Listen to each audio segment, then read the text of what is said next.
Hi,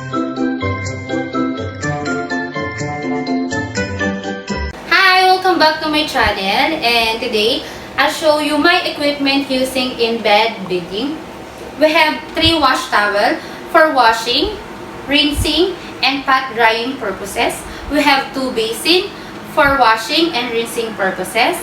So here we have gloves, we have bath blanket, we have bath towel, clean linen, and clean gown. We have shampoo, deodorant, powder, soap, lotion, and alcohol. And lastly, we have trolley for used clothes or gown and linen. Before we start in bed bathing, we need to do wash hands, wear proper gloves, and wear face mask for safety purposes. Knock the door 3 times before entering the room.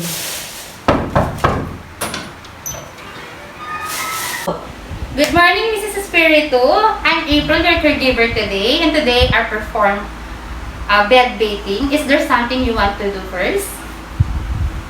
No, thank you. Okay.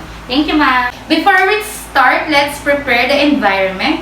We need to close the curtain and the door, and we need to adjust the thermostat to avoid getting hypothermia. Adjust the height of the bed to the lowest part, and lower the side rail that nearest to you. Position the patient nearest to you. Ask the patient to move. Hi ma'am, can you move near to me? Okay. If bath blanket is available, we need to put above the top sheet.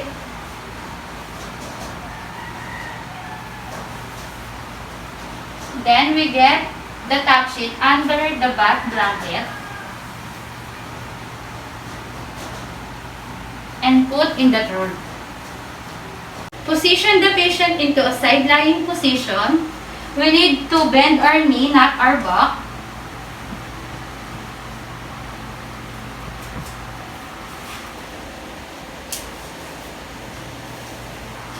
Then we need to untie the gown.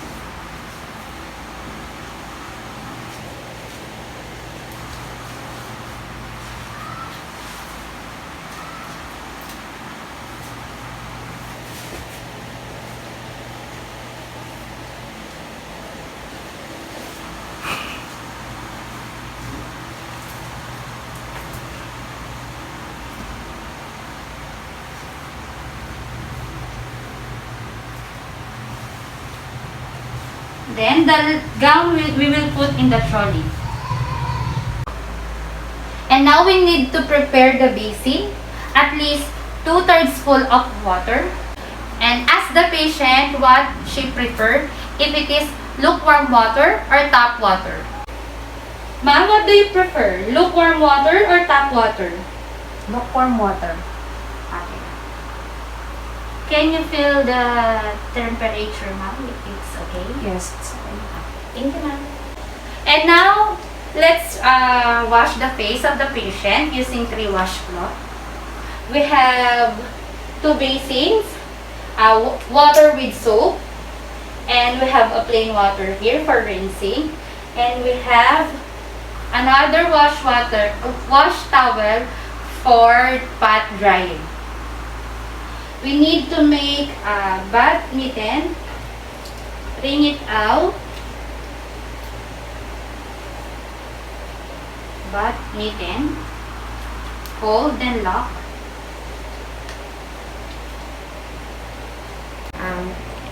Always start with the eyes using inner outer canthus. Use the left side of the bath mitten in the left eye, then use the right side in the right side of the eye to prevent cross-contamination.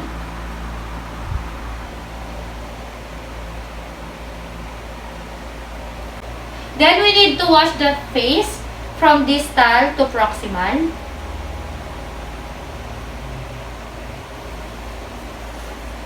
After that, we need to rinse. Make a bath mitten. Fold and lock. Always start with the eyes.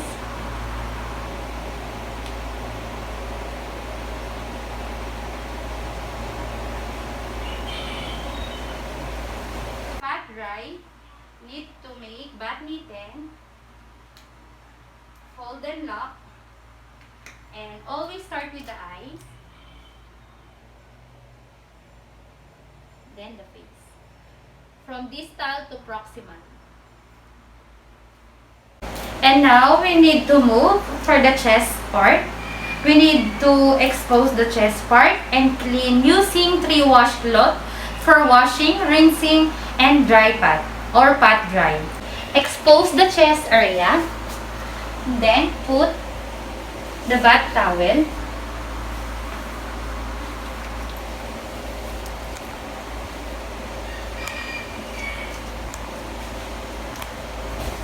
Use washcloth, wring it out,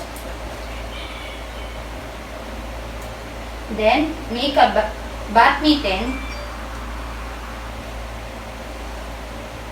fold and lock, and from distal to proximal.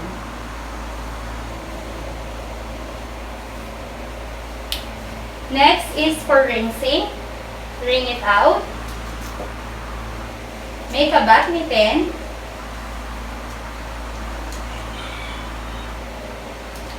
Fold then lock. And clean from distal to proximal. And lastly, we need to pat dry. Make a bath mitten. Fold and lock.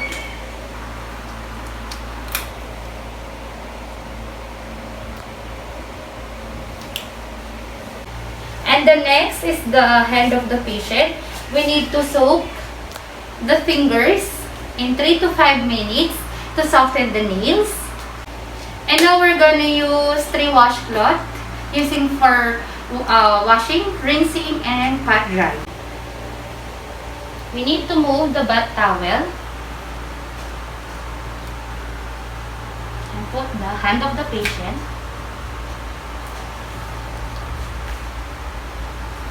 And soak the hand 3 to 5 minutes or the finger to soften the nails.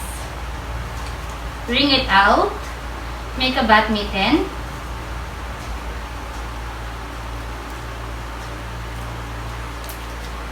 Wash the hand from distal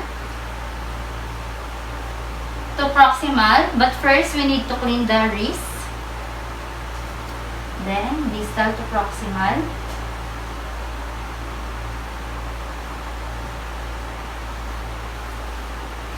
Next is rinsing. Wring it out. Make a bath mitten.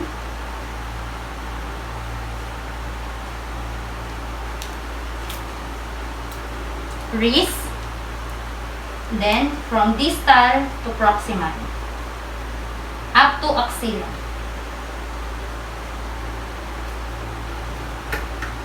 And the last one is pat drying. We make a bath mitten, fold and lock, wrist, distal to proximal. Assuming that the 3 minutes to 5 minutes is done, we need to wash the fingers and in between fingers. Wring it out. Make a bath mitten. Fold and lock. In between fingers.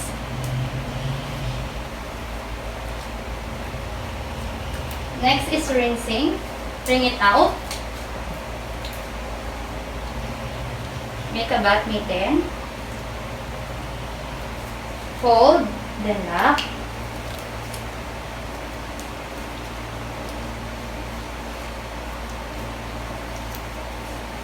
And pat dry. Make a bath mitten. Then lock.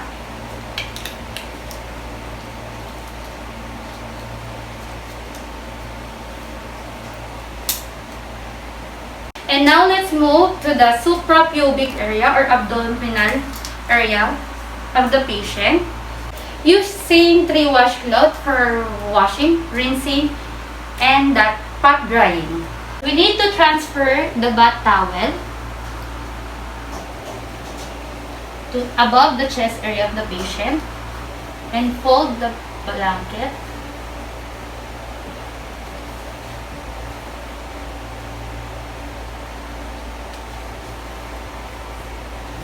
Now, using wash clothes for washing, wring it out, make a bath mitten,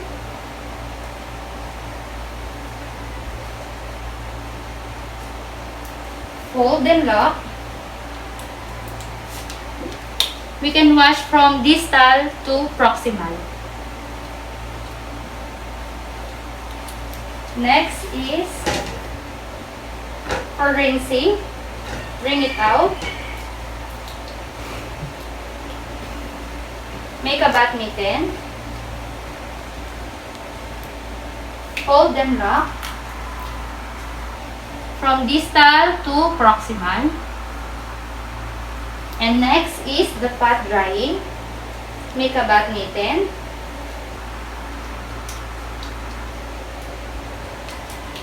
Fold and lock. Clean with from distal to proximal, the suprapubic area.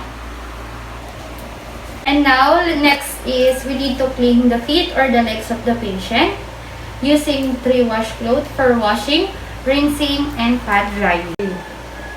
We need to transfer the bath towel on the feet side.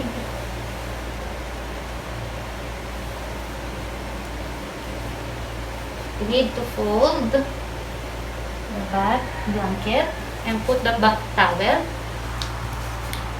and bend the knee of the patient. Next is we need to soak for 3 to 5 minutes to soften the nails. Wring it out, make a bath mitten.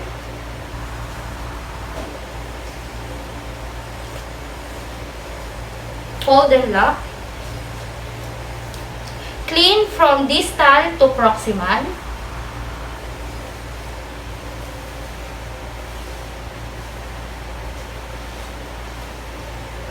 Then we need to rinse. Wring it out, make a bath mitten. Fold and lock. From distal to proximal, and pat drying. Make a bath mitten, fold and lock from distal to proximal. And assuming the 3 to 5 minutes is done, we need to clean the fingers on the feet of the patient and in between fingers.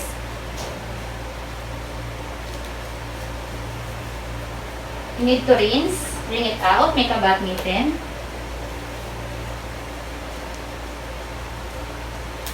Fold and lock. In between fingers. And the pat drying. Make a bath mitten.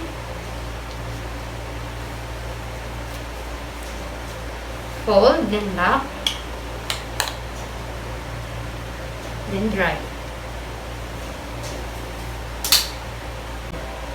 And next, we need to move in the back of the patient. We need to clean it using 3 washcloths for washing, rinsing, and pat drying. And also, we can ask the patient what she preferred, the lotion or the powder. Then, apply side lying position.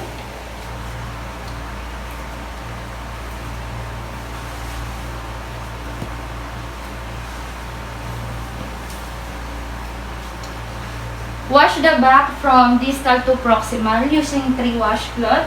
start with the washing. Wring it out and make a bath mitten. Fold and lock. Distal from proximal. Next is for rinsing. Wring it out. Then make a bath mitten.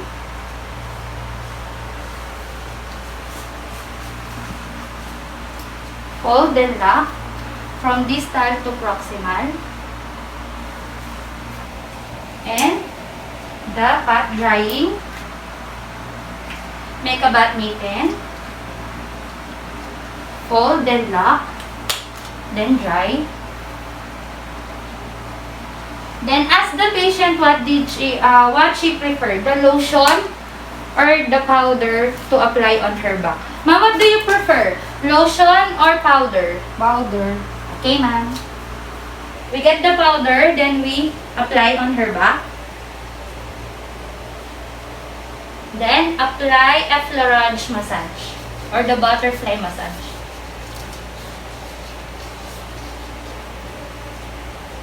And that's for my demo on the back of the patient. Let's assume that this one is the genital for the male and this one is the genital for the female. Next part is for the genital of the male and female. So we need to, example, assume that our patient is male. We need to position widen the thigh. Then expose the area. Then put the bathtub. Next is for the genital of the male. We need to wash in 3 washcloths for washing, rinsing, and pat drying. Wring it out. Make a bath mitten. Fold, then lock, then clean. Start from cleanest to dirtiest and start with the upper part of the penis. Clean it in circular motion.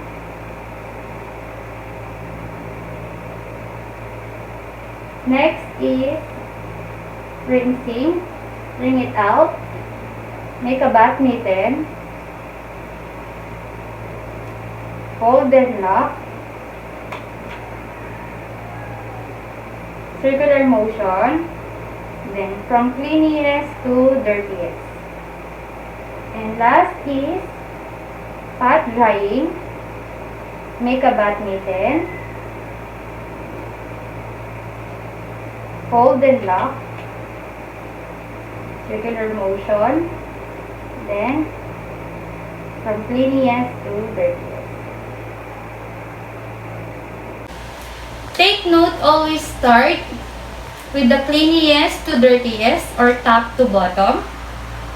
And for the genital of the female, we need to position into a recumbent position or delivery position. Then wash in 3 washcloths for washing, rinsing, and pat dry. Let's start with the genital of the female. We need to wash in 3 washcloths for washing, rinsing, and pat drying. We'll start with the washing. We need to clean from dirtiest to cleanest.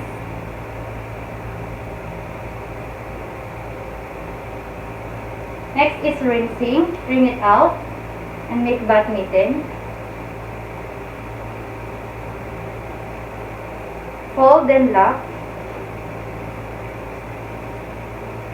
Cleanest to dirtiest. Next is for pat drying.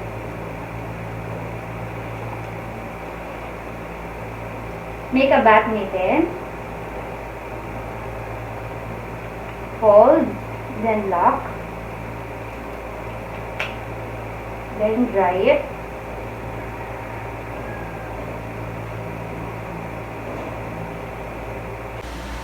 And now it's the time that we need to put the gown on the patient. We get the clean gown, but first we need to position the patient into recovery position or the side lying position. Side lying position. And we need to bend our knees, not our back. Then we get our clean gown. And remember, always start in the bad side.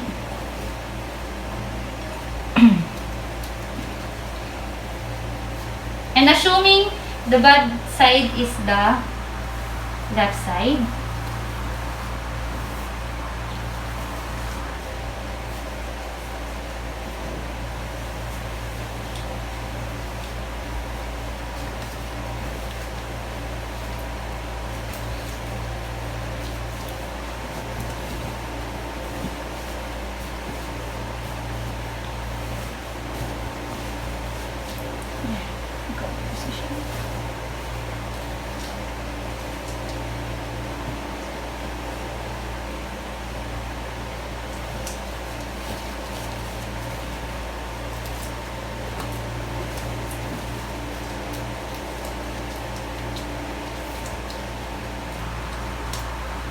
Let's tie that down.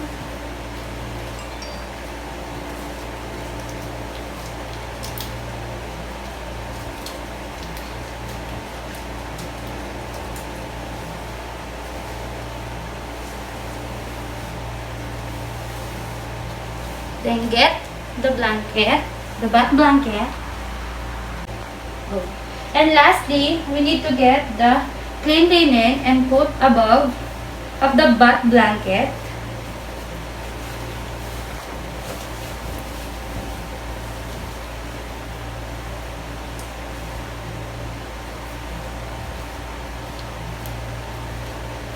And get the bath blanket under the top sheet or the clean linen.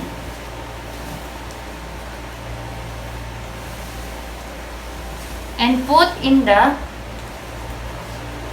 in the trolley. And that's my demo for bed bathing. And now let's assess the patient. Hi ma'am, how do you feel after performing the bath bathing? I feel good and refreshed. Okay ma'am, thank you.